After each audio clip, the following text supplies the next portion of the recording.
এক টুকরো রুটির জন্য মানুষের এই হাহাকার। বোমা হামলা থেকে ভাগ্যক্রমে বেঁচে গেলেও যুদ্ধবিধ্বস্ত গাজায় ফিলিস্তিনিদের আরেক যুদ্ধ।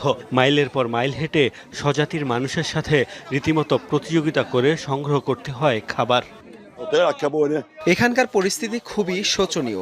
সহায়তার জন্য একটি কুপন পেতে 4 কিলোমিটার হাঁটতে হয়। নারী ও বৃদ্ধদের জন্য যা খুবই কঠিন। পৃথিবীর অন্য প্রান্তের মানুষের মতো আমরাও মানুষ, আমাদেরও খাবার প্রয়োজন।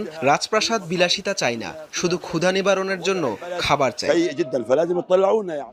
ঠিক এই সময়েই মুসলিমদের তীর্থভূমি হিসেবে পরিচিত সৌদি আরবে উদ্দাম নাচ গানের আসর বসানোর অভিযোগ উঠেছে। নেটিজেনদের দাবি, পবিত্র নগরী মদিনার অদূরে আল উলা শহরের বিখ্যাত এলিফ্যান্ট রকের সামনে হয় এই আয়োজন। কথিত ডিজে পার্টির বেশ কয়েকটি ভিডিও ছড়িয়ে পড়েছে সোশ্যাল মিডিয়ায়। এতে দেখা যায় পশ্চিমা গানের তালে তালে নাচছেন তরুণ তরুণীরা। মৃত্যুপুরী